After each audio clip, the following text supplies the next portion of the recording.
السلام علیکم معزز طلباء کرام، آپ سب کیسے ہیں؟ آج ہم تفسیر بیضاوی کے سبق نمبر 274 کو پڑھیں گے۔ آج کے ہمارے سبق کا عنوان ہے کلمہ حیا کی تحقیق۔ آج کے ہمارے سبق کی عبارت والحیاء انقباض النفس عن القبیح سے شروع ہوتی ہے۔ آج کے سبق میں ہم حیا کا معنی کیا ہے یہ پڑھیں گے، اور پھر وقاحت اور خجل میں فرق کیا ہے یہ بھی سمجھیں گے، اور پھر کچھ محاوروں کے ذریعے سے اس کو مزید واضح کرنے کی کوشش کریں گے۔ اور پھر جب حیا کا اطلاق اللہ کی ذات پر ہو پھر اس کا کیا معنی ہوتا ہے، اور شعراء نے اس کو کس معنی میں استعمال کیا ہے، اور پھر اس کا جو اس سے عدول کر کے جو اس کا اصل معنی ہے کسی دوسرے معنی کی طرف جانے کی وجہ جو ہے اس پر بھی ہماری گفتگو ہوگی۔ تو بلا تاخیر ہم بڑھتے ہیں آج کے سبق کی عبارت کی طرف، اور پھر اس کے بعد اس کی جو وضاحت ہوگی تو وہ بھی ہم اس کے بعد باقاعدہ طریقے سے بیان کریں گے۔ تو مصنف علیہ رحمہ وہ لکھتے ہیں کہ والحیاء انقباض النفس عن القبیح مخافۃ الذم، اور جو حیا ہے وہ نفس کا فعل کبیح سے رک جانا یا روک دینا مذمت کے خوف سے، برائی کے خوف سے۔ وهو الوسط بین الوقاحۃ التي هي الجراءة على القبائح وعدم المبالاة بها، والخجل الذي هو انحصار النفس عن الفعل مطلقا۔ اور یہ جو حیا ہے یہ درمیان میں ہے وقاحت کے، اور وقاحت وہ کہ جو قبیح چیز پر جرأت مندی کرنا ہے اور اس قبیح چیز کے ارتکاب کی پرواہ نہ کرنا ہے۔ اور اسی طرح یہ جو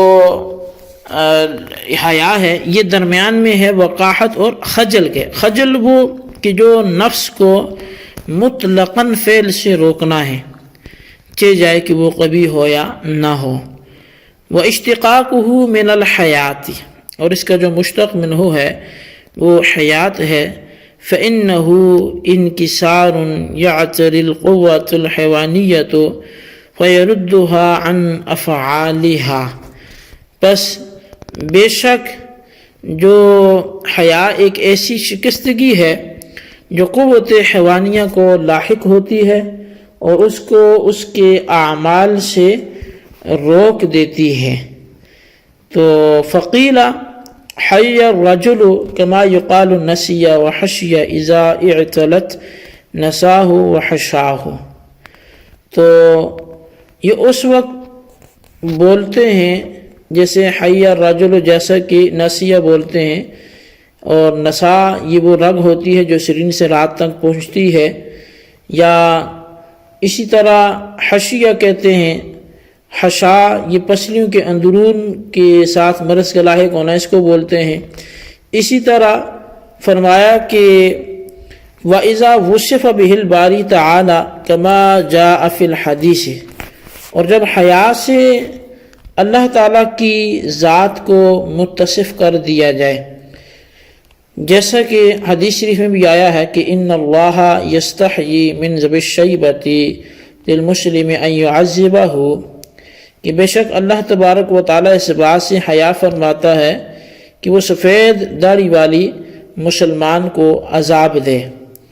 ان اللہ حیی کریم یستحیی اذا رفع العبد یدیہ ان یردہما صفرا، اور بے شک اللہ تعالیٰ حی ہے، کریم ہے، وہ اس بات سے حیا فرماتا ہے کہ جب بندہ اس کی بارگاہ میں ہاتھ اٹھائے اور وہ اس کے خالی لٹا دے، حتی یضع فیہما خیرا، یہاں تک کہ وہ اس کے دونوں ہاتھوں میں بھلائی کو رکھ دیتا ہے۔ فالمراد بہ الترک اللازم للانقباض، پس یہاں جو اللہ تعالیٰ کی ذات کی طرف منسوب ہے اس میں حیا سے مراد وہ ترک ہے، ترک فعل جو کہ انقباض نفس کو لازم ہے.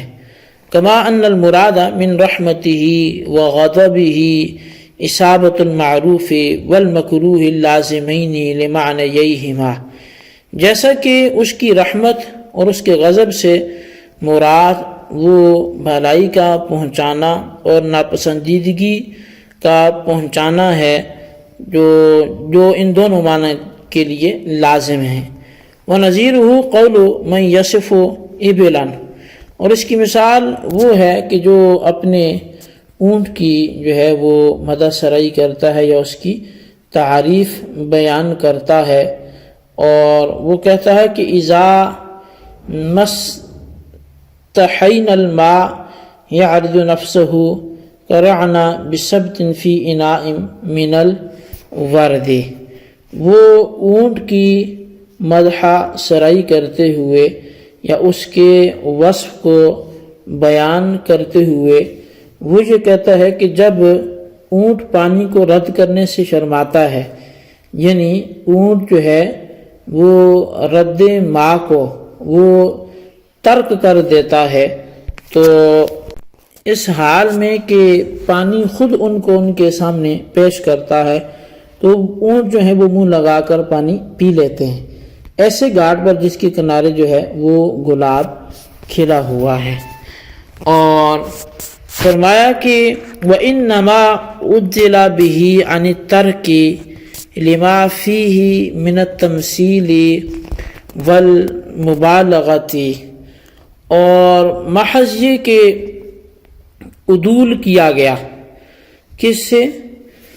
ترک سے، اور لائے استحیاء کو اس لیے کہ اس میں جو ہے وہ تمثیل ہے استحیاء میں اور مبالغہ ہے. وتحتمل الآیۃ خاصۃ ان یکون مجیئہ علی المقابلۃ لما وقع فی کلام الکفرۃ وضرب المثل احتمالہ من ضرب الخاتم واصلہ وقع شیء علی آخر. اور خاص کر آیت جو ہے وہ احتمال رکھتی ہے اس کا کہ استحیاء جو ہے یہ اس کا مذکور ہونا اس لفظ کے مقابلے میں ہو جو کافروں کے کلام میں واقع ہے. اور ضرب المثل جو ہے وہ مثل کو استوار کرنا ہے، ٹھیک ٹھیک بیان کرنا ہے، اور یہ ضرب خاتم سے بمعنی مہر لگانا اور بمعنی ضرب کے اصل جو ہے ایک شے کو دوسری شے پر واقع کرنا کہ ہیں، اس سے اس کو لیا گیا ہے. جی طلبہ کرام، یہ ہمارے آج کے سبق کی عبارت تھی اور اس کا ترجمہ تھا جو آپ نے سماعت کیا. تو آج کے پورے ہمارے سبق میں جو ہے وہ اس کی کوئی وضاحت کی زیادہ ضرورت نہیں ہے، بس اتنا ہی آپ سماعت کر لیں کہ جو حیا ہے یہ ویسے بولتے ہیں کہ مذمت کے خوف سے اپنے آپ کو برے کام سے روک لینا، اسے حیا کہتے ہیں. اور یہ وقاحت اور خجل کے درمیانی چیز کا نام ہے. وقاحت چونکہ کبھی چیز کو بڑی دلیری سے کرنے کا نام ہے، اور خجل بولتے ہیں کہ کبھی ہو یا غیر کبھی ہو بس نفس کو کام سے روک دینا. تو اس پر جو ہے یہ حیات سے مشتق ہے. اور لیکن جب حیا کا اطلاق اللہ تعالیٰ کی ذات پر ہوتا ہے تو اس وقت جو ہے وہ اپنے نفس کو روک دینا یا وہ کیفیت سے اس کا معنی نہیں کیا جاتا، چونکہ اللہ تبارک و تعالی جو جسم ہے، جسمانیات ہیں یا کیفیات انسانیہ ہیں، وہ ان سے پاک ہیں. تو اس وقت جو ہے پھر اس کا معنی جو ہوتا ہے وہ ترک فعل کا ہوتا ہے. تو لہٰذا ان اللہ یستحیی من ذوی الشیبۃ المسلم ان یعذبہ کا جو معنی ہوگا وہ یہ ہوگا کہ جو بندہ نفس کو روکتا ہے نا، نفس کو تو روکنے سے کیا لازم آتا ہے؟ اس فعل کا ترک لازم آتا ہے. تو یہ لازمی معنی مراد ہوگا کہ اللہ تبارک و تعالی جو ہے وہ سفید داڑھی والے مسلمان کے عذاب دینے کو ترک فرما دیتا ہے. تو اس کا یہ مطلب بنے گا. جیسے کہ جب رحمت کا اللہ کی طرف منسوب ہونا ہو یا غضب کو ہو تو پھر ہم اس کے جو رحمت کا لیے لازم ہے وہ لطف و کرم وہ مراد لیتے ہیں، اور غضب کی جو لازم ہے عذاب وہ مراد لیتے ہیں، وہ کیفیات مراد نہیں لیتے۔ تو بہرحال یہ ہمارے آج کے سبق کی بار ترجمہ وضاحت، اس کو آپ اچھی طرح سمجھیں، اس کے خلاصے کو اپنے رجسٹر پر آپ ضرور لکھیں، بالخصوص ان سوالات کے جوابات بھی دیں۔